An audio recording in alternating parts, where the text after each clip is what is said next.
الجزائر، وهذا الأمر الذي نرفضه جملة وتفصيلا. أعطيني تحليل في عجالة عما حدث منذ يوم الجمعة إلى غاية الساعة الآن تشير إلى 6:30 بتوقيت الجزائر. كما ذكرت، شكرا. السؤال هو كما ذكرت على كل حال عندما حل في الجزائر الوفد المغربي بقيادة ممثلة في فريق بركان.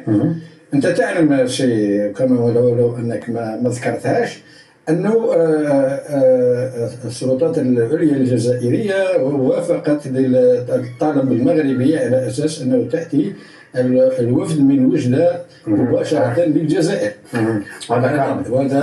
وهذا يبين على كل حال أننا لكي الجزائر تبتعد نوعا ما عن المناوشات وتترك الرياضة في قالبها الرياضي.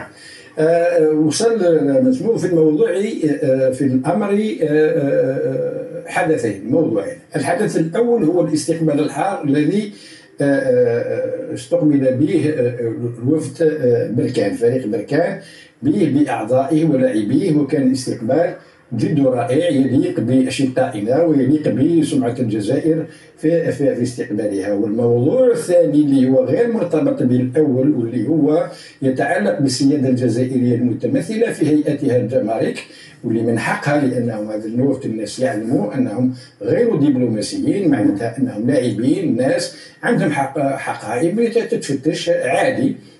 عندما فتشت المسموم وجد أن على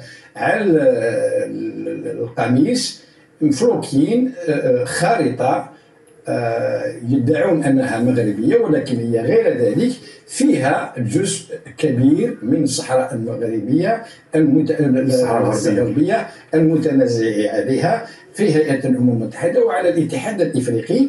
وهذا العمل بطبيعة الحال لا يوافقه العقل ولا يوافقه المورال ولا يوافقه القوانين. زيد ما على ذلك أنهم يعلمون جيدا أنه البلد المستضيف يحق له النظر في الشعارات المحمولة من طرف الفريق المسؤول. عندها الحق الجزائر أنها تقول باللي هذا الشعار أو هذا الشعار هذا يمس بسيادتنا ويمس بسياستنا وبرموزنا فخير.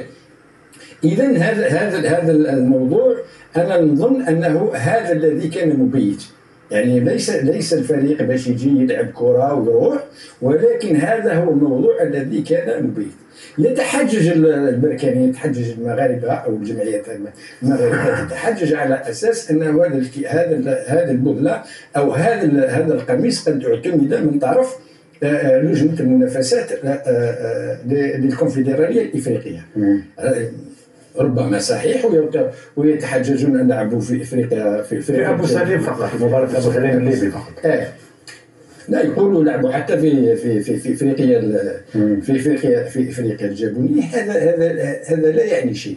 هذا لا يعني أنك أنت قائم بخطأ بذاته. طبقا للقوانين اللي ذكرتها، القانون رقم 4 اللي القانون الأساسي للاتحاد الكرة الفيفا، اللي يمنع منعا باتا مثل هكذا معاملات، ويذكر الجغرافيا ويذكر العرق. أنا أريد الاستجابة بما أنك مختص وخبير، ولا أجد أفضل منك في الحديث عن الأمور القانونية في سؤال بعد أن أستمع إلى رأي سي حكيم بوغرارة.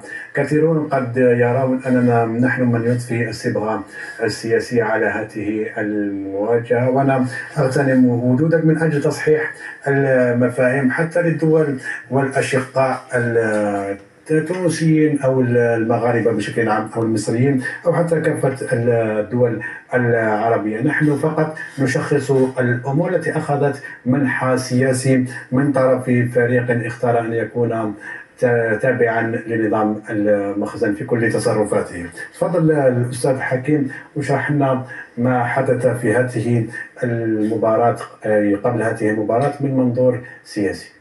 مو أستاذ، المغاربة يختارون ما يختارون ويفوزون مثل ما يفوزون، سواء في الاتحاد الإفريقي أو في أي منابر أخرى، لأن مبادئ الجزائر أعلى من مباراة في كرة قدم أو من مجرد كأس الكاف. ونحن اليوم لن نخسر شيئا في هذه القضية ما دام نحن متمسكين بالمبادئ التي مات عليها ملايين الشهداء. وبالتالي مثل هذه الأمور أصبحنا متعودين عليها. واليوم فقط تكالب العديد من وسائل الإعلام التابعة أو التي تؤيد المخزن في عدائه ضد الجزائر ما يظهر بأن الأمر كان مرتبا منذ مدة طويلة جدا، لأن وضع خريطة غير معترف بها في الأمم المتحدة. قضية الصحراء الغربية ما زالت ملفا قانونيا في الأمم المتحدة لم نفصل فيه. وبالتالي أمام كل هذه المعطيات ما حدث مع نهضة بركان هذا أمر كان متوقعا منذ مدة طويلة جدا، لأن المغرب الذي خسر الكثير من النقاط في قضية الصحراء الغربية يستغل أدنى فرصة في كل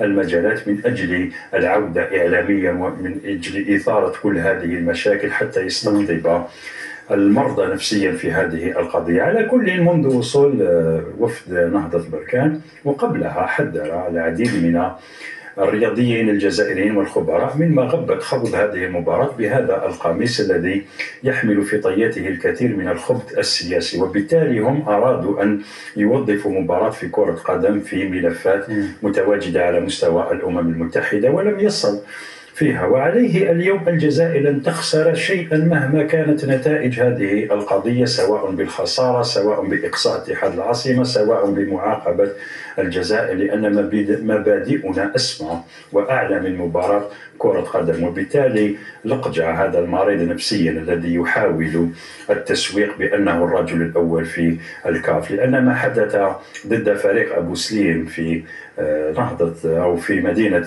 بركان عكس بأن الأمور تجاوزت الرياضة في الكثير من الأحيان. وكلما يتعلق الأمر بالأندية المغاربية إلا ونشاهد مثل هذه المشاكل، وليست هي المرة الأولى. بالمختصر المفيد، اتحاد العاصمة فريق كبير جدا بتاريخه. اتحاد العاصمة لن يقبل بالدوس على مبادئ تقرير المصير واحترام سيادة الدول الصحراء الغربية، لأنه فريق يملك أكثر من 40 شهيد في صفوفه. وبالتالي نحن في قضية كرة القدم على المغاربة أن يتذكروا بأننا ساندناهم في 2000 أو في ترشحهم في احتضان مونديال 2026، ونحن كنا قد ترفعنا عن بعض التفاهات ووقفنا من باب الأخوة مع الشعب المغربي واحترام الشعب المغربي واحترام العروبة. وبالتالي نحن في الكثير من المواقف وقفنا مع المغرب لأننا نترفع عن استغلال بعض الأمور التافهة الخاصة بلعبة كرة القدم في الأخير من أجل تصفية حسابات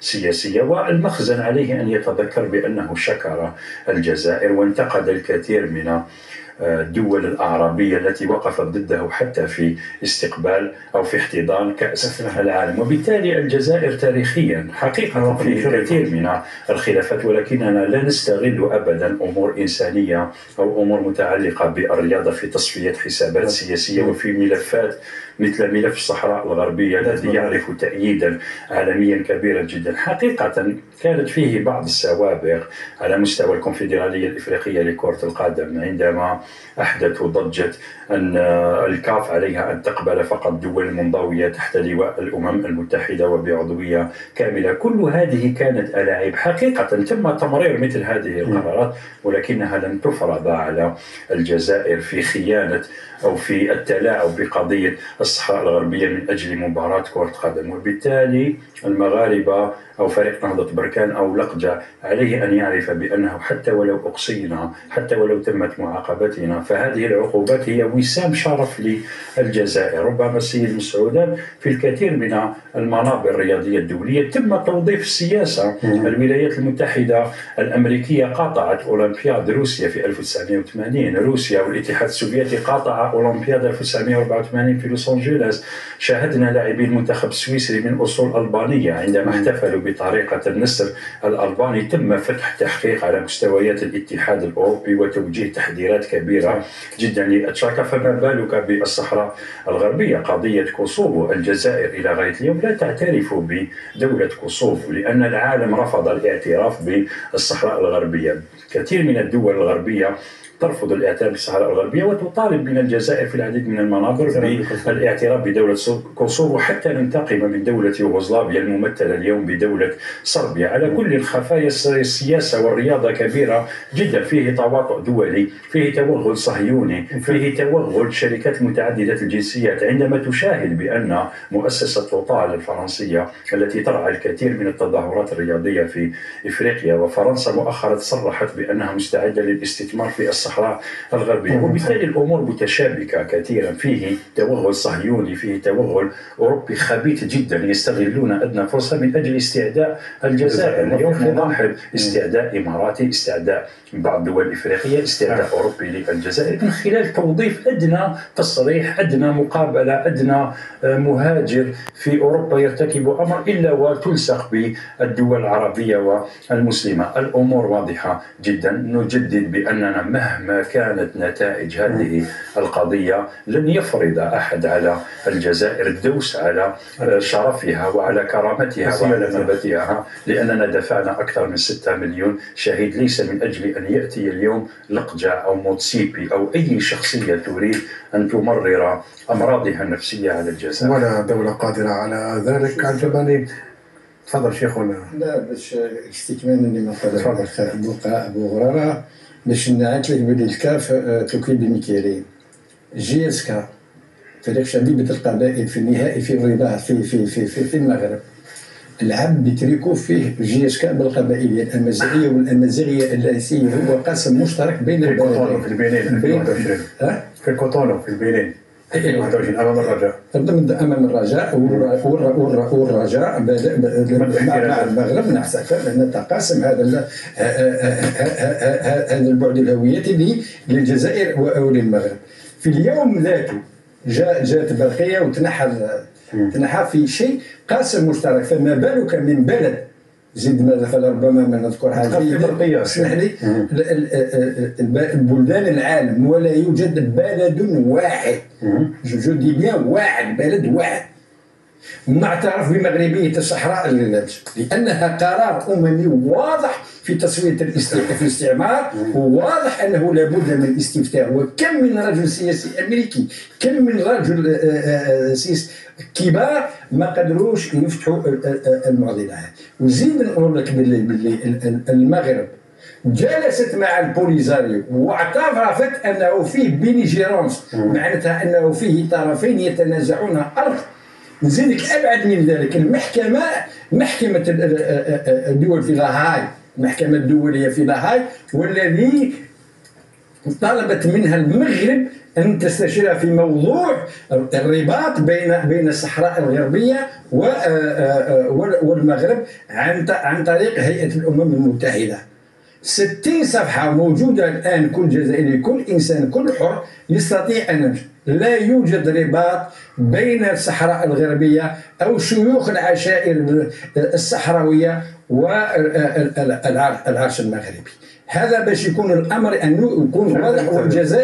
والجزائر نهاية كلمة أنه هذا الموضوع لم تقترحه الجزائر.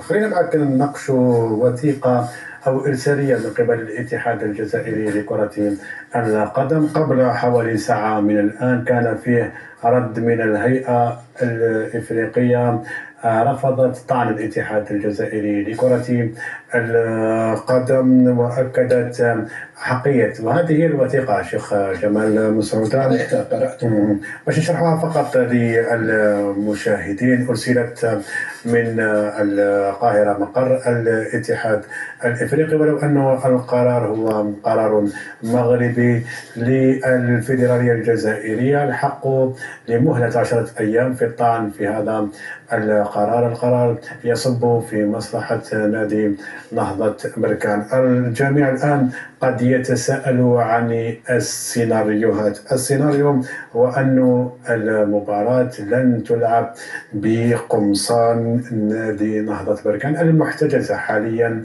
لدى الجمارك الجزائرية ذات السيادة. وبما أن هذه الوثيقة قد تمنح شرعية زائفة، أقول شرعية زائفة لنادي نهضة بركان، فإنهم لن يخوضوا المباراة بالأقمصة التي خصصتها الفاف. إبراهيم عمر أعطوني صور للأقمصة التي خصصتها الاتحادية الجزائرية ذات جودة عالية ومطابقة للأقمصة القديمة التي بها شعار غريب وخريطة غريبة.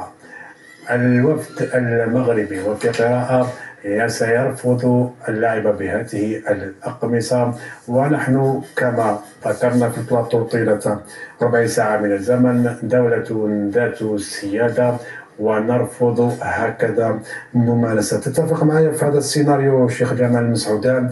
قبل حوالي ساعة ونصف، ساعة و50 دقيقة أو ساعة و50 دقيقة من الزمن، ساعة و10 دقائق عفوا من الزمن عن انطلاق المواجهة، بأنها لن تجرى على الإطلاق. أنا لا أتجرأ، ربما أنا مازال أملي أنه ربما سترد فقط نادر شيخ.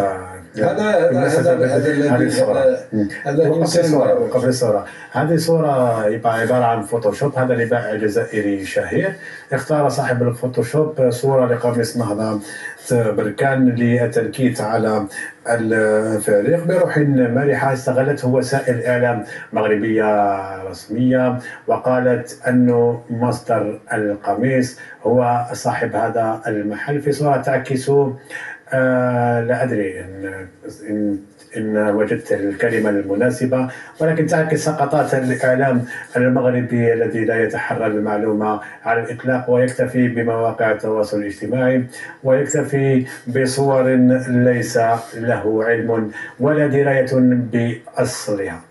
تفضل شيخ. تكلمنا على سيناريو المواجهة. وش هو السؤال؟ تكلمنا على سيناريو المواجهة. سيناريو المواجهة قلت لك أنا مادام أنه الفاف اتصلت بالفيدرالية بالفيفا ربما لساعات، ربما قبل المباراة يكون الرد من الفيفا وقدر ما يكونش. إذا ما كانش الرد، السيناريو المحتمل أنه المباراة لا تلعب، الاربيتر راح يدون ومحافظ اللقاء راح يدون الاشكاليه، ما يهز حتى قرار.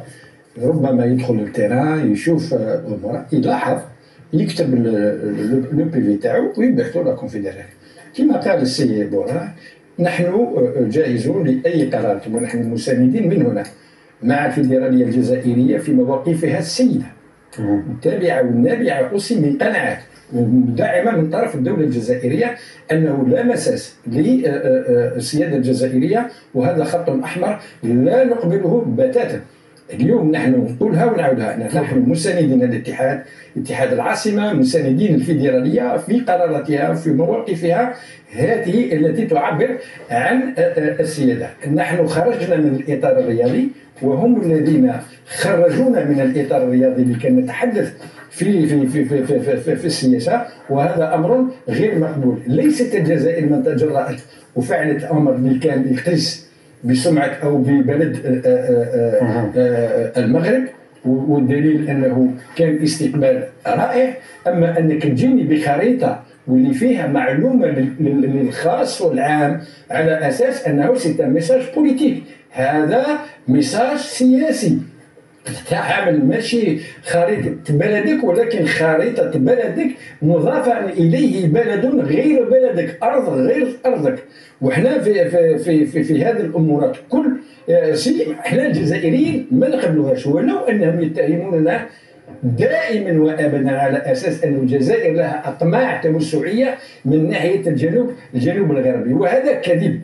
لعلم اذا سمحت لي سي نبيل انه في الثمانينات الملك فهد السعوديه عرض على المغرب وقابلت المشروع وعرضه على الجزائر، يعطي للجزائر منفذ للمحيط الاطلسي عرضه 30 كيلومتر، ويتكفل السعوديه ببناء لو والجزائر كان ردها بسيط جدا: ليس لنا اطماع توسعيه، ليست لنا اطماع في الارض، احنا ماهوش هذا زيد اننا نحن كالجزائر نحترم كل القرارات الامميه، نحترمها. كاين قرارات امميه 33 اللي يتكلم على اني قلت لك انا كل هيئه الامم والاتحاد الافريقي في عدلته اللي غادرت المغرب، غادرت الاتحاد الافريقي لمده تقريبا ما يقارب 17 سنه، وعادت بعدها وبقيت البوليزاريو، بقيت الجمهوريه الشعبيه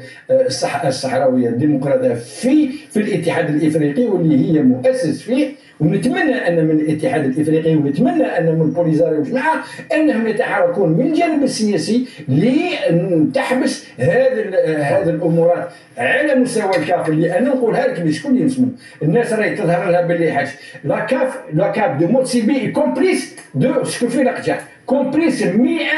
والله ويجيبوا يدهم هذا الشخص مش يمثل في سياسه بلده اللي هي افريقيا الجنوبيه اللي نحترمها ونكون لها كل الاحترام. والدليل على ذلك اننا سمينا ملعب من اجمل الملاعب على اسم الزعيم الافريقي نيلسون مانديلا.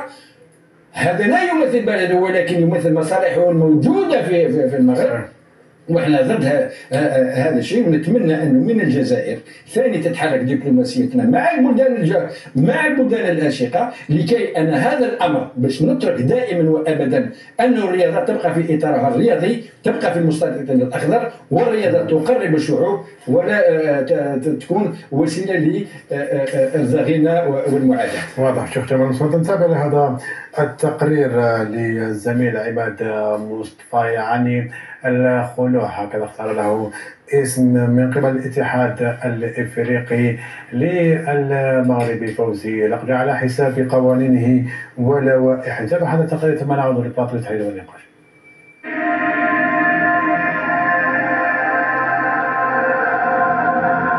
عجب لاتحاد قاري يضع القوانين ويعكف على مخالفتها، عجب على اتحاد قاري يميل لطرف على حساب الآخر ويعيش على وقع اختطاف صارخ لهيئته التي فقدت المصداقية وتخلت عن الشفافية. الاتحاد الافريقي لكرة القدم وككل مرة يجد نفسه خاضعا لبيدق نظام المخزن ودميته فوزي لقجع الذي سيطر على مكاتب الكونفدرالية الافريقية خدمة لمصالحه ودوسا على اتحادات منافسة بعيدا عن الروح الرياضية وبعيدا عن المنافسة الشريفة. ما حدث في مطار هواري بومدين مع فريق سيسه نظام المخزن بقيادة رئيسه الخفي الذي سعى بكل الوسائل لفرض قميص يحمل خريطة وهمية على بلد يرفض سياسة الاستيطان ويمقت كل أشكال الاستعمار ويدعم القضية الصحراوية قلبا وقالبا. لكن الأدهى والأمر أن هيئة موتسيبي تتخاذل يوما بعد يوم داعمة للمغاربة وضاربة عرض الحائط اللوائح والقوانين.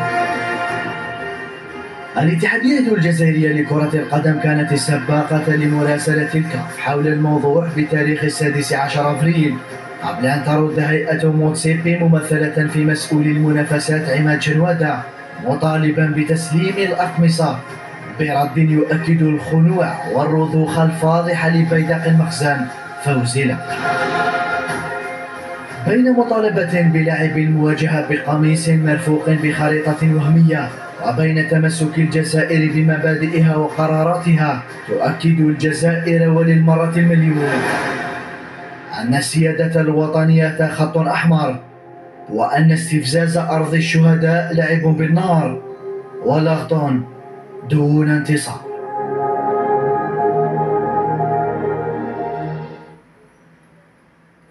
إذا كان هذا التقرير للزميل عماد مصطفى يختصر فيه بإيجاز وكلمات بليغة. الأستاذ بورارة نتكلم عن سيطرة اللوبي المغربي يعني الكاف. استمعت إلى ما قاله الشيخ جمال المسعودان.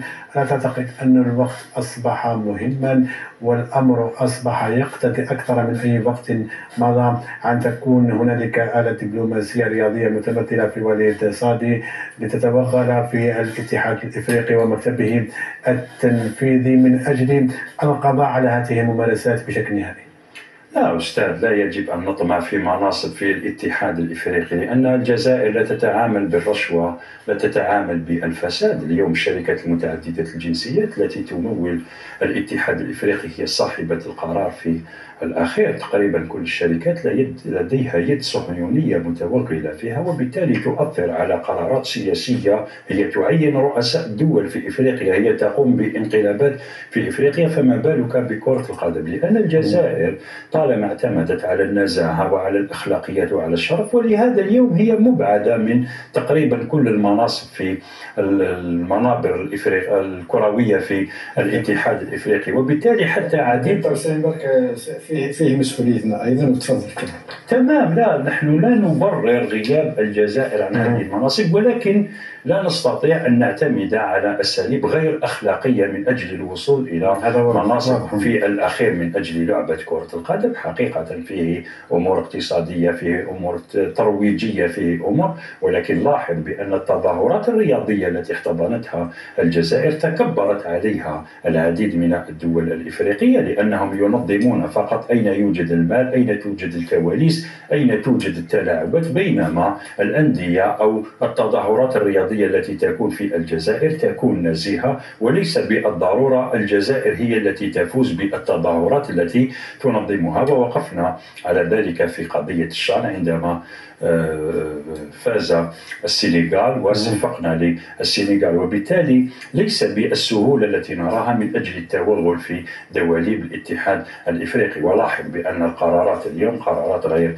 سليمة. ما حدث للليبيين في المغرب وقضية الوقت الإضافي الذي فاق الوقت الذي أضافه الحكم ب5 دقائق، وبالتالي الأمور واضحة جدا. وعليه فنهضة بركان كذلك التي افتقدت إلى الكثير من اللاعبين الأساسيين والمتخوفين من الخسارة بنتيجة كبيرة جدا، لأن نهضة بركان على الأقل ليس بمستوى الجيش الملكي أو الرجاء أو الوداد المغربي، وبالتالي فيه الكثير من المعطيات التي دفعت بنا المغاربة باختلاق مثل هذه الأمور من أجل تبرير ربما كل هذه السلوكات التي يقومون بها في الجزائر. على كل، مهما كانت الظروف، الجزائر لديها الكثير من الانشغالات الجدية والمهمة، خاصة فيما يمر به الوطن العربي وقضية غزة، وبالتالي نحن هذه كرة قدم في الجزائر هي من أجل الترفيه. صراحة نسعى إلى التتويج، نسعى إلى المستوى العالي، ولكن لن تكون أبدا على قيم الجزائر ومبادئ الجزائر ودستور الجزائر والتزامات الجزائر. علاقة طيبة مع الجزائر، فيه احترام كبير للجزائر. حتى عندما سافر اتحاد العاصمة العام الماضي إلى المغرب وفاز على أو تأهل إلى حساب الجيش، لقينا كل الاحترام، لأننا دولة تحترم نفسها ولديها كرامة ولديها التزام، وبالتالي الشعب المغربي الذي يعترف دائما بأخلاقيات الجزائر وبأخوة الجزائر، هذه الفئة الضالة في المغرب التي تستغل كل شيء من أجل التهجم على كل شيء فقط من أجل إرضاء هذا النظام المخزني، وبالتالي الأمور واضحة كثيرا في هذا المجال. الجزائر مهما كان الأمر ستخرج فائزة، لأن التاريخ هو الذي سيحكم على مثل هذه السلوكات وسيحكم على هذه المواقف. وعليه كما قلت لك نحن مرتاحين نفسيا في أمر كرة القدم. لدينا تاريخ كبير في كرة القدم، مثل ما يقولون نحن شبعانين من التتويجات ومن اللاعبين الكبار. ولا هؤلاء المرضى نفسيا في المغرب الجزائريين كانوا صارمين حتى مع لاعبين جزائريين سافروا إلى داخل الأراضي الفلسطينية المحتلة تحت الراية الصهيونية، وبالتالي نحن في المواقف وفي الأخلاقيات لا نجامل أحد حتى ولو كان المخطئ جزائري، وبالتالي نحن في القضايا المصيرية لا نتلاعب، والحمد لله أن لدينا الكثير. لكي نستقوى على الخارج، لكي نستقوى على نناقش جدول الإعمال، وهذا من حقنا ومن حق كل فيدرالية إفريقية أنها تطلب أنه يحذف ذلك المسؤول. لو كان فيه نقاش ولو كانت فيه تعاملات، لو ما ناش يتم ببعضنا البعض حتى هذه حكاية التريكو هذه كنا نفيقوا بها يومها. يعني اليوم اللي تقدمت فيه بركان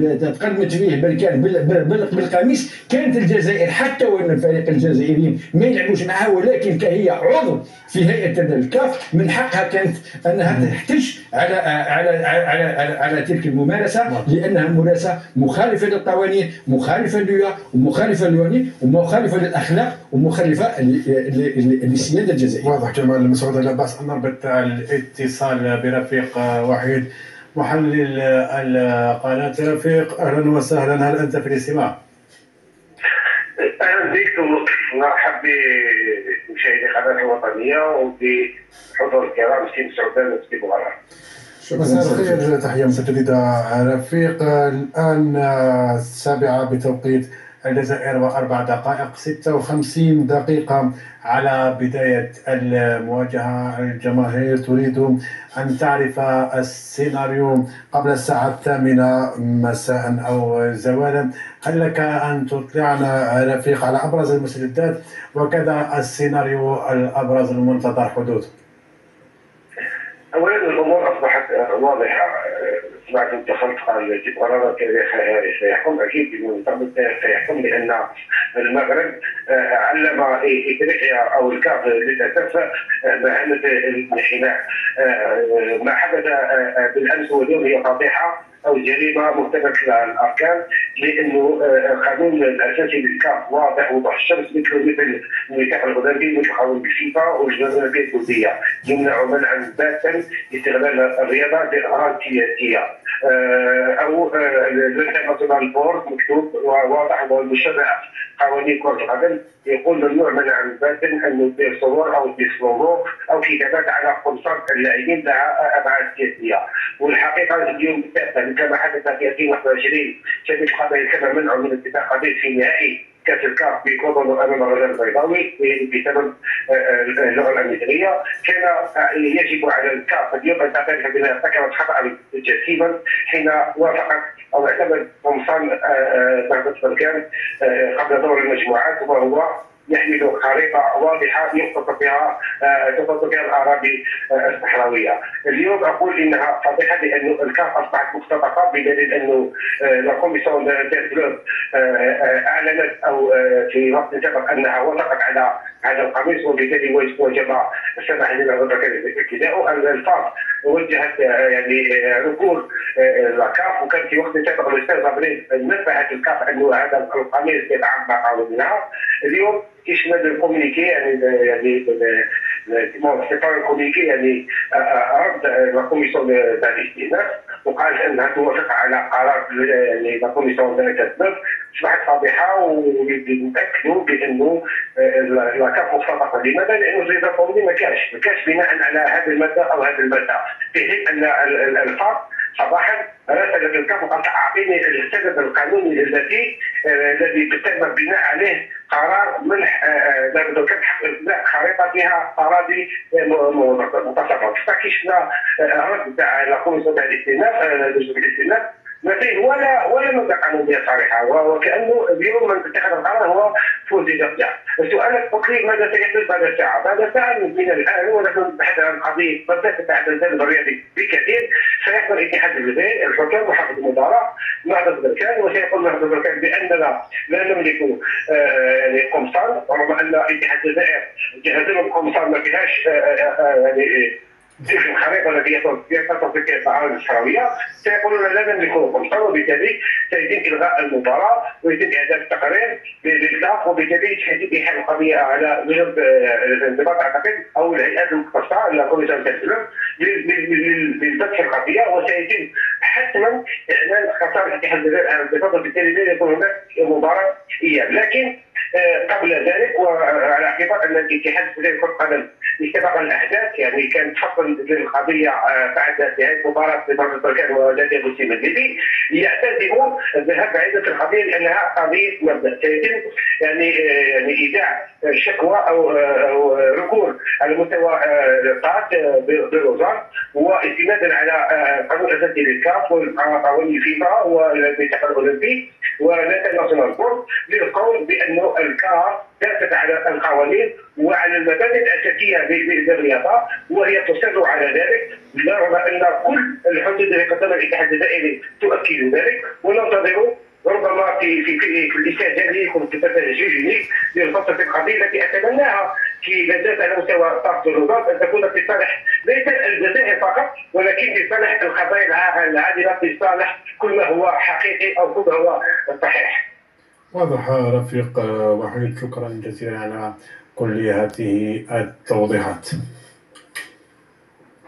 ولا بأس أن نذكر مشاهدينا الكرام أنه بتشكيلة الأساسية لاتحاد العاصمة المقررة لمواجهة نادي نهضة بركان، بنبوط، رضواني، دهيري، عليلات، بلعيد، بوخنشوش، باشا، بالقاسمي، بنزازة، كانوا واجحنيت. للتذكير أنه لاعبي الفريقين متواجدون في ملعب 5 جويلية قبل الحسم بشكل نهائي في هذه القضية. الشيخ حكيم بغرارة، استمعت إلى ما قاله رفيق وحيد. الآن مسار قانوني للاتحاد الجزائري ومهم ما قاله رفيق أيضا، ليس من أجل منح اتحاد العاصمة حقه في هذه المواجهة، ولكن لكل القضايا العادلة ومنع من هذه الممارسات السياسية في كرة القدم الإفريقية. تمام. ونحن لدينا تاريخ مع فريق جبهة التحرير الوطني، لأن الفرنسيين آنذاك اعتقدوا بأن الجزائر أرض فرنسية، وبالتالي خرج خيرة اللاعبين الجزائريين استجابة لفريق جبهة التحرير الوطني، غادروا وغامروا بمغادرة فرنسا بطرق وحضروا إلى تونس، وكانت هناك فوضى كبيرة على مستوى المنابر الكروية الدولية والإقليمية. هناك من كذلك ندد بتصرفات اللاعبين الجزائريين، ولكن التاريخ اليوم هو ينصف الرجال وينصف كل هؤلاء الذين غامروا من أجل القضية الوطنية. وبالتالي نحن مثل هذه المبادئ صراحة، مثل ما تحدث الزميل رفيق وحيد، رد الفاف كان ردا إنشائيا، رغم أن العريضة الجزائرية كانت عريضة رد الكونفدرالية الإفريقية كان ردا إنشائيا لا يستند إلى أي لغة علمية أو لأي لغة قانونية. وبالتالي هو ما يحدث اليوم صراحة قد يستفيد منه فوزي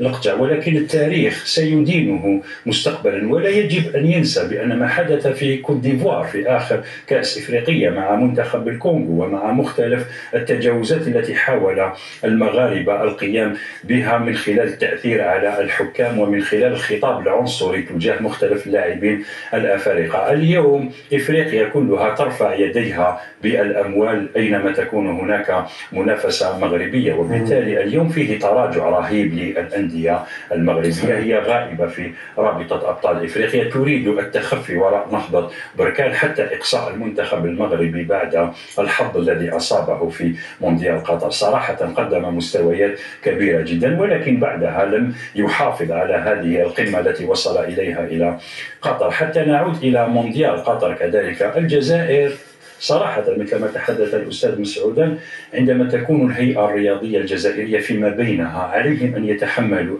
المسؤولية، لكن نحن في منبر إعلام ومسؤولين أمام صورة الجزائر والحفاظ على صورة الجزائر. هذا لا يدفعنا للتغطية على الفساد والرداءة التي أصابت المؤسسات الكروية الجزائرية، وعليه نحن مع إحالة الملفات على القضاء حتى يأخذ كل واحد نصيبه، وحتى لا تتكرر مثل هذه الجرائم في حق كرة القدم الجزائرية وفي حق الاستثمارات الضخمة التي تقوم بها الدولة الجزائرية لصالح الأندية وفي صالح كل هذه المنشآت. وبالتالي نحن مهما بلغت الأهمية الرياضية سواء كرة القدم أو عديد الرياضات الأخرى، إلا أن هناك خطوط حمراء تخص مبادئ الجزائر. لاحظنا ذلك في الجيدو، في الكاراتي، في العديد من المنافسات ضد الكيان الصهيوني، أين انسحب هؤلاء الرياضيين الجزائريين ودفعوا ثمنا باهظا، وهذا بحكم توظيف السياسة والتحجج بمعادلات السامية والكثير من المعطيات التي تعلم منها المغرب اليوم في محاولة استفزاز الجزائر واستعداء الجزائر. على كل الكونفدرالية الإفريقية لكرة القدم ليس من اليوم، لاحظنا ذلك مع عيسى حياته. لماذا الولايات المتحدة الأمريكية عندما تم منح تنظيم مونديال 2022 إلى قطر أقاموا الدنيا ولم يقعدوها، وتسبب تسبب في اعتقال عديد الشخصيات العالمية اتهامات بالفساد. وبالتالي اليوم حتى الفلوكاج تاع الفريق الالماني، اسمح لي، حتى الفلوكاج تاع الفريق الالماني كان رفض، هذا البلاستي ولا الموس كان رفض لانه يرمز الى اشياء لا تتماشى والثقافه والديانه الاسلاميه. وبالتالي الجزائر اعتقد بان كل هذه المعطيات صراحه يؤسفنا الحديث عن الهيئات الكرويه على الجزائر. نحن لا نتحمل مسؤوليه احد، ولكن من باب الموضوعيه مثل ما قال الاستاذ يجب ان تكون هيئات رقابيه وهيئات صارمه تحاسب كل المسؤولين الجزائريين على ايصالنا الى مثل هذه المستويات مع أطراف تافهة في الاتحاد الإفريقي، لأننا ضخمنا الكثير من الشخصيات الوهمية والكرتونية الإفريقية عندما جاءوا هنا إلى الجزائر واستفادوا من كرم الضيافة ومن حسن أخلاق الجزائريين، ولكنهم اليوم يظهرون بأنهم ليست لديهم بنية أخلاقيات. والجزائر دائما ما تخسر ضد هذه الأطراف الغير أخلاقية والتي تمارس وتكسب شيئا أهم تمام، وتتعامل بمبدأ الغاية تبرر الوسيلة. ولكن حقيقة نحن نعترف بخسارة مواقع في الكاف، ولكننا لا نخسر الشرفاء ولا نقف ضد القضايا العادلة، لأن مثل هذه الأمور نسبية وتاريخيا ربما ستعود الجزائر من أوسع الأبواب عندما يتم طرد الفساد والمفسدين من الكونفدرالية الإفريقية لكرة القدم، لأننا يجب كذلك أن نحضر إلى كأس إفريقيا التي سيحتضنها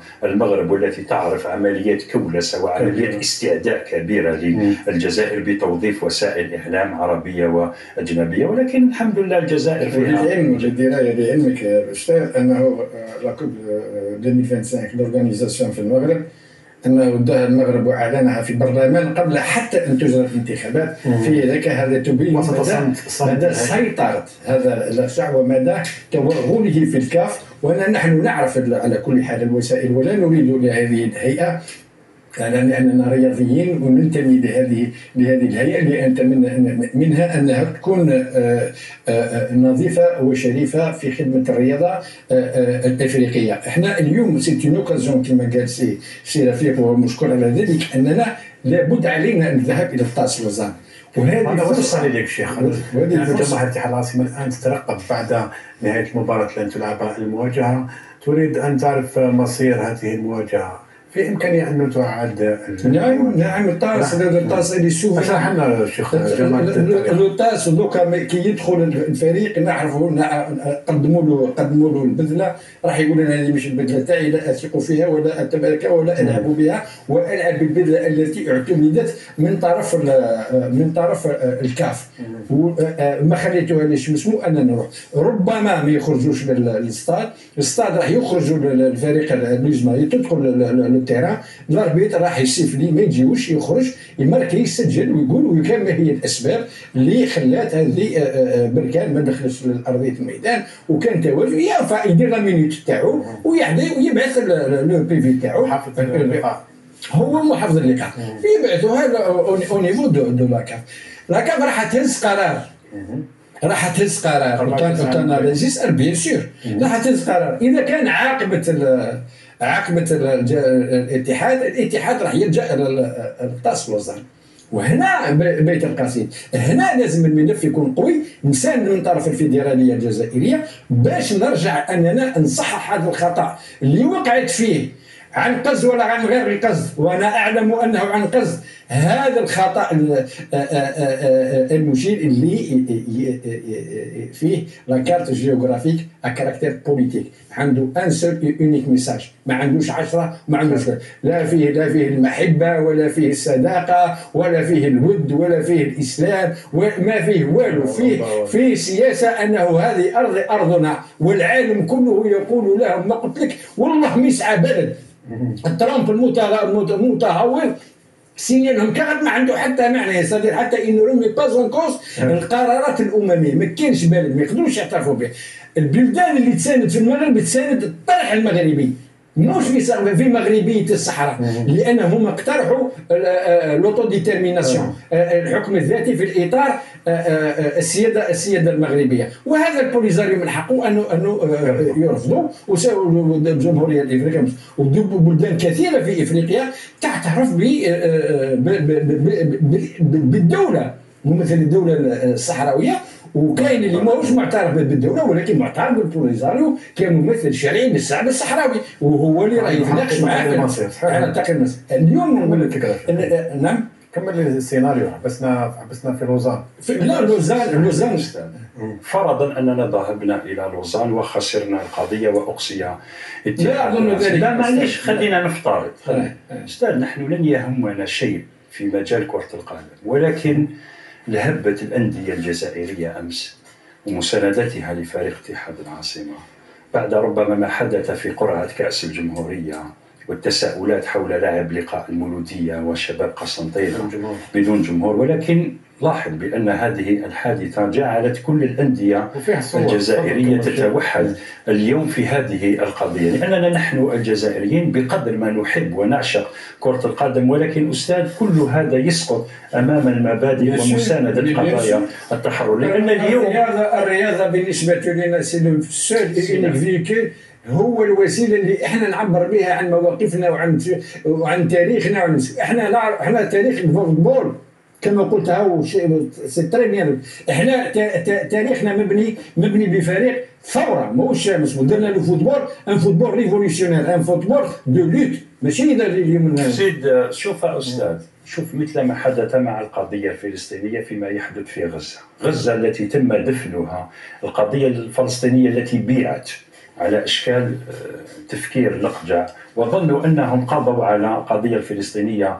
اليوم الشعوب العالمية تبنت القضية الفلسطينية، وهذا أقوى مكسب للقضية الفلسطينية. حتى الصحراء الغربية، دع المغاربة يفوزون أو لقجع يفوز بهذه القضية ويحتفل، ولكن عليه أن يتأكد بأن العالم اليوم كله سيبحث في جذور القضية الصحراوية، وهذا ما قامت به الجزائر وما قام به فريق اتحاد العاصمة الذي سيدخل تاريخ آخر، تاريخ النضال وقضايا التحرر. اليوم الجزائريين من كان يقول يوم من الأيام عندما الجزائر خرجت الأبارتايد من هيئة الأمم المتحدة أنه يوم من الأيام تسقط الأبارتايد ويصبح نيلسون مانديلا رئيس أكبر مساند للقضية الصحراوية في الاتحاد. وبالتالي اليوم شعوب العالم ستبحث في أسباب هذه الخريطة وأسباب موقف الجزائر. كل العالم يعرف بأن عشق الجزائريين لكرة القدم هو كبير جدا، ولكنهم عندما يرون بأنهم يتنازلون عن هذا الجنون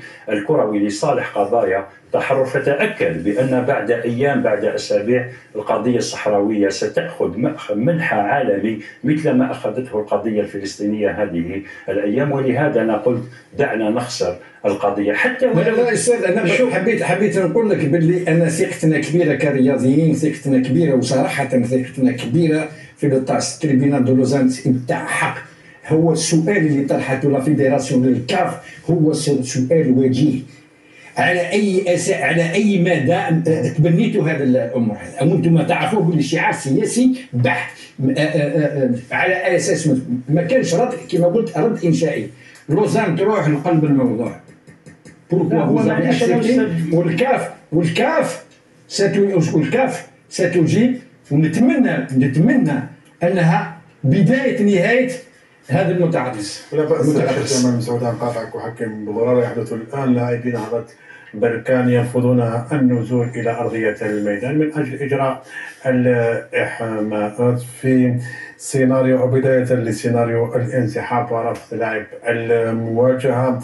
وقبل ذلك أعطي إبراهيم صورة لتشكيلتي الفريقين، فريق اتحاد الجزائر وكذا نهضة بركان المغربي كما سلف وذكرت، المكونة من بمبوط في حراسة المرمى، رضواني دهيري عليلات وبلعيد في محور وفي خط الدفاع، بغنشوش باشا بالقاسمي وبنزازة كوسط ميدان، وكانوا وجحنيت في خط الهجوم.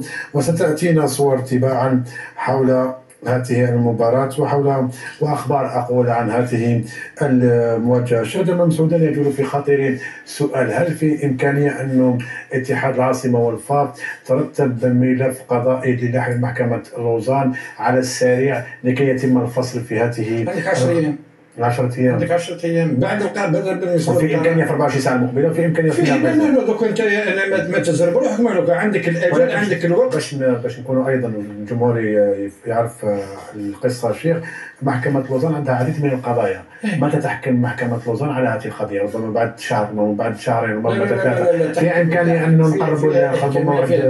تسلك على كل حال، وفي إذكاء أنه يديروه لك في المستعجل. نعم، لأنها قضية لا تقبل الانتظار. ممكن تتأجل هذا الاسم ميم لو روتور مرة، فلا ربما ماهوش راح يكون حتى تكون الطاس. أنني قلت لك هذه فرصة عظيمة لأننا نتحدث على ما يحدث في الكاف، والشيء اللي راه يحدث في الكاف أمام أعين المتتبعين. ونتمنى أنه من الفيفا أيضا أنها تتدخل ويكون لها موقف، لأنه هذا أمر غير مقبول قانونيا أخلاقيا وحتى من ناحيه هذا. اي كما كان يقول الاستاذ امور البشر والرياضيين اترافير لو موند. على بالك باللي العالم كله لو سبيكتاكل لو بلو فيو اترافير لو موند سي لو فوتبول. كاين حاجه اخرى يشوفوها البشر اكثر من الفوتبول. اذا هذه اللي راه يجعلها حدث عالمي. راح يكونوا الناس قال على لماذا؟ لانه داروا خريطه، والخريطه انا البارح نسمع في مغاربه يا استاذ والله غير مغاربه قال علاش دخلونا في المواضيع هذه تاع مواضيع السياسه في الكره. احنا رايحين نلعبوا كره، واش بداكم تدخلونا في هذه المواضيع؟ هذا لقجع هذا واش دخلك وزيد لقجع هذا ما يقدرش يديرها في فرق اخرى، دارها في الفريق تاعو هو اللي رئيس عليه. هذه الفكره هذه الشيطانيه هذه كانت عنده هو، ما قدر يحفظها، ما قدر يفرضها على حتى فريق. الفرق الكل كانوا يديروا العالم المغربي وهذا مقبول. اما كيما لقاش الرؤساء الاخرى ما مشاولوش، راح دارها في الفريق تاعو تاع بركان. باش نكون بصوره وشخصيه منبوذه في المغرب وفي الوسط الرياضي المغربي. يعني قلت لك قلت لك ان هذه فرصه لو نستغل استغلال حكيم واستغلال قوي ونستعين باحبابنا ونستعين بلي كومبيتونس. سي اون اوكازيون دو فير تومبي هذا الشاطون دو كارتون اللي كان يتكلم عليه. الشاطون من الكرتون هذا يطيح، لانه نقول لك حاجه برك الحق حق والحق عليه نور، والحق على بالك يثبت. اما اللي هذا الفساد وهذا المسموم والله ما تدوم، والله ما تدوم. نحن الجزائر كما قال الاستاذ نحن على موقف ما بغينا مشكل. طلبوا انهم ياتون الاجواء ممنوعه، طلبوا انهم ياتون ديريكتومون من المجدار، سهلت لهم الجزائر، جاوا كان استقبال حار، جاوا بداوا من الاوتيل والامور هنا. اما انني نقبل لك انصر تجي لهنا في الجزائر في بلدي، بلد السياده، بلد المليون ونص شهيد، وهذا سوني با قال راهو يديروا في الناسيوناليزم وحنا ما عندنا حتى شيء. قسما بالله الشعب الجزائري غير يكون كل الاحترام للشعب المغربي، وعندنا تاريخ وتاريخ موحد وشعوب موحده، ولكن عندنا مشكل مع المخزن ومنذ الازل وسيبقى الى ان نشوف تاريخيا المغرب كان يبيع الاراضي لفرنسا، وكاين اتفاقيات وقعت هنا في الجزائر. المغرب تنازل عن الكثير من الاراضي لفرنسا. ربما الشعب المغربي لا يعرف مثل هذه الامور. المؤرخ لوتسكي الروسي لديه الخرائط ولديه العقود ولديه الاتفاقيات. لان سكتنا هذه المره على ما يقوم به لقجع، المره القادمه سياتي بعالم الكيان الصهيوني ويقول بانني مطبع ولدي خريطه حزب الاستقلال. تمام. اللي دخل فيها تندوف. تكلمت على نقطه: لماذا لم يتم إدراج سبتوميلية في الخريطة؟ أستاذ نحن نترفع عن هذا الملف لأنه يخص الشعب المغربي. الشعب المغربي هو شعب مكافح ضد الاستعمار، وشعب متمسك بالقيم وبعلاقات طيبة مع الجزائر، وبالتالي هم خدمة لهذا النظام المخزني وخدمة للمستشار الزولاي الصهيوني الذي يقرر في مكان النظام المخزني. الجزائر مدركة بكل هذه الأمور، وبالتالي علينا أن نترفع أو أن نمنح حجم أكبر من الذي يساويه هذا لقجع أو من الذين يشايعونه في المغرب بالمقارنة. هناك شعب مغربي محترم يكن كل احترام للجزائر. هناك التاريخ، محكمة التاريخ هي التي ستنصف الرجال في هذه القضية، لأنني كما قلت لك اليوم ما حدث مع اتحاد العاصمة سيجعل القضية الصحراوية تعود إلى كل المنابر العالمية، وبالتالي سنقف على العديد من ردود الأفعال من مختلف دول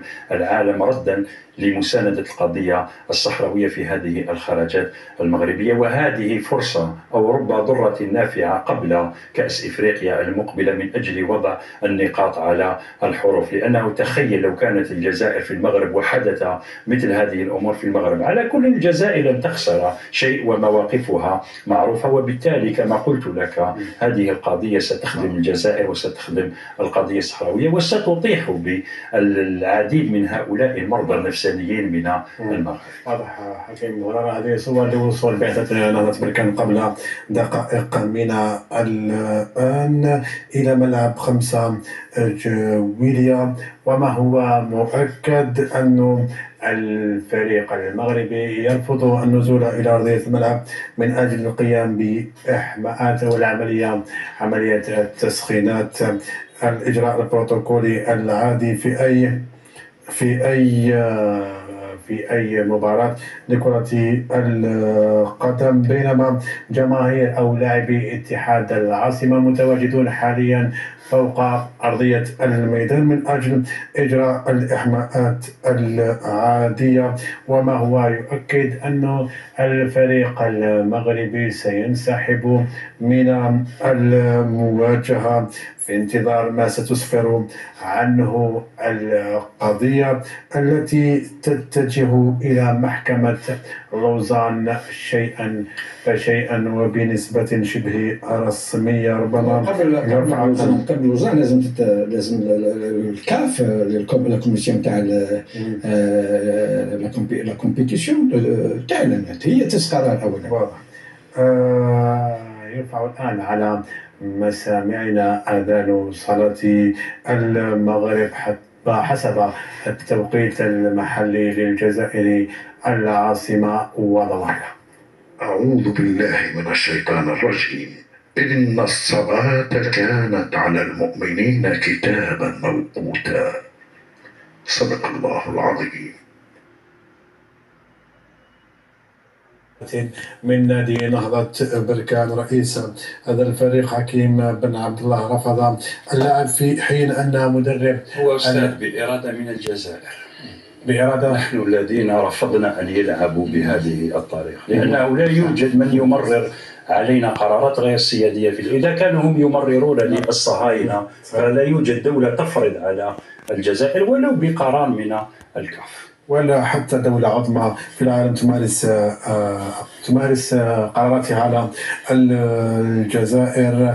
ما هو مؤكد أيضا شيخ جمال مسعودان أنه المباراة لم تلعب. إبراهيم أعطيني فيديو أمس لجماهير اتحاد العاصمة وهي مبتهجة وتدعم الفريق قبل هذا الموعد الذي ألغي. هذه صور شيخ جمال مسعودان. جماهير اتحاد العاصمة كانت تمني النفس من أجل مواصلة المشوار والمحافظة على اللقب، ولكن حازت على ما هو أفضل وأكثر وأميز وأحسن بكثير، وهو الدفاع عن مصالح وسيادة البلد، بلد الشهداء، وهم يتغنون دائما الاتحاد الإسلامي لمدينة الجزائر. رسالة لجماهير الاتحاد العاصمة والفريق قبل أن نختم. أنا كنت متمني أن نقول كلمة للأنصار. جو سي كو راهم في 5 جويلية، بوتيتر كو راهم ديسوي، بوتيتر كو راهم مش عاجبهم الحال من هذه الممارسات الأمور، ولكن نحن نعرف أنصار الاتحاد معظمهم مثقفين، ونعرف أنني أنا واحد شخصيا أنني دائما نحب نتفرج في نيوزما. والله صدقني يا نبيل، غير أن نتفرج في الأنصار وأسمع للأنصار وقليل ما نتفرج في الماتش. احنا نقول لهم هذا قدر الله ما شاء فعل. هذه امور، هذه اراده، هذه سياسه الجزائر، سياده الجزائر لازم يقدروها حق قدرها. اننا لا نقبل ابدا ان يمس، انا باش نقبلك تجي تعفس عليه وتروح، هذا ما لا تقبله الجزائر ابدا، وهذا خط احمر. نتمنى من الانصار انهم يتفهموا هذا الواقع ويوقفوا مع فريقهم. نحن معهم ونحن مع الفيدراليه في موقفها هذا السيد، ونحن كما قال الاستاذ الجزائر فائزه ومنتصره، ونتمنى انها هذه هي القدره التي تاخذ الفاس، وكما قال الاستاذ رب ضاره نافعه، وان شاء الله من هنا يبدا ليكرومون de la corruption au niveau de la CAF. بإذن الله. ولا نوافق حكيم بغرارة في ضبط المصطلحات. الكثير قد يستخدم مصطلح إلغاء المباراة بسبب أزمة الملابس، وهذا التعبير والمصطلح مغالط. ليس هنالك أزمة، لأن الأزمة بين طرفين لا يعرف الحق منهما، ولكن هنالك حق وباطل. لذلك الأزمة ليست أزمة ملابس وليست أزمة أقمصة. توافقني في هذه حكيم بغرارة؟ تمام. الجزائر رفضت أن تلعب المباراة بقميص مرفوض بالبنطلون العريض. فوالا أستاذ، نحن 64 شهيد في اتحاد العاصمة، باسط علي والفريق الذي نصره ياسف سعدي لسنوات طويلة جدا. نحن فرق كرة القدم أكبر من أنها فرق تلعب لعبة كرة قدم، بقدر ما هي وعي، بقدر ما هي مرجعيات وطنية. اليوم أي تيفو لأنصار اتحاد العاصمة إلا ولا يحمل القيم ويحمل المرجعيات، وهم دائما يقولون بأن اتحاد العاصمة هو موروث ثقافي، سيتان باتريمون كولتورال، وبالتالي لديه أبعاد تاريخية وثقافية وحتى سياسية، وهذا الوعي. ولاحظ يا أستاذ أن هذا الأمر جاء بعد قرعة كأس الجزائر لنصحح الكثير من النظرة عن وعي الشباب الجزائري الذي لديه الكثير من التطلعات ولديه الكثير من المشاكل والأمل، ولكن عندما يتعلق الأمر بالقضايا العادلة وبالسيادة الوطنية، نحن رفضنا حتى أن تعبر أجواء دنست يدها مع الكيان الصهيوني الأجواء الجزائرية. إذا كانت الأجواء عندهم لا تساوي شيء، ولكننا نحن بمجرد أن تمر طائرات فوق الأجواء الجزائرية وحتى الدول الكبرى التي تعادي الجزائر نعاقبها بالحرمان من المرور على الأجواء الجزائرية، لأن كل شبر في الجزائر نحن الحمد لله الروحيات هي الأصل. أما هذه الماديات ولعبة كرة القدم فنحن مترفعين عنها منذ زمن بعيد جدا. وبالتالي اتحاد العاصمة هو اليوم دخل تاريخ عالمي. تاريخ العاصمة أو اتحاد العاصمة سيصبح مرجعا عالميا. ولا ننكر كذلك شهداء اتحاد الحراش ومولودية الجزائر واتحاد خنشلة.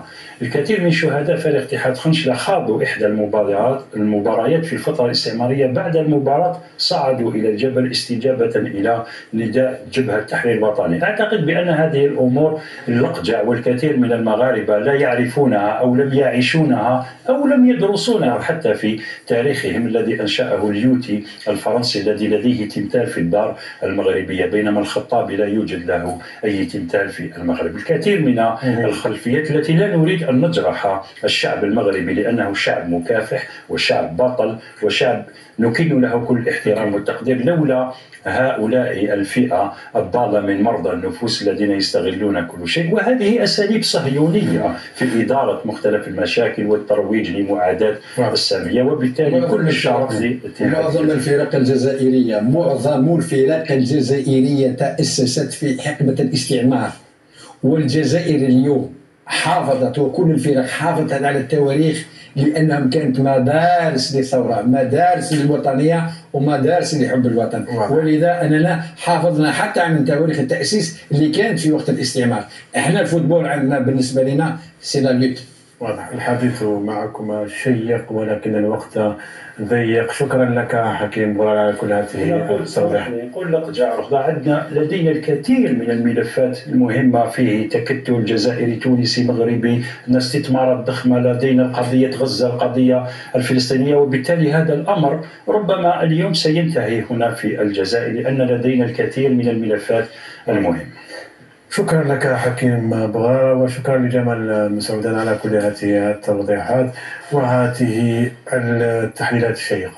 شكرا لك، وجدت سعيد بتواجدي مع سي بغرارة، كانت سويعة باهية.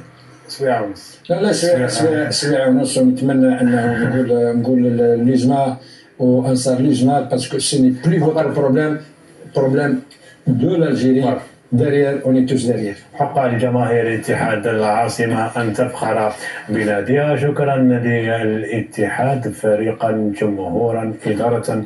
شكرا للاتحاد الجزائري لكرة القدم للأندية الجزائرية على كافة التضامن والدعم للاتحاد العاصمة. شكرا لكم مشاهدينا على حسن الإصغاء والمتابعة. أكثر تفاصيل عن هذه المواجهة الملغاة تأتيكم في نشراتنا وبرامجنا الإخبارية المقبلة. طيب المنى، استودعكم الله الذي لا تضيع ودائعه. السلام عليكم.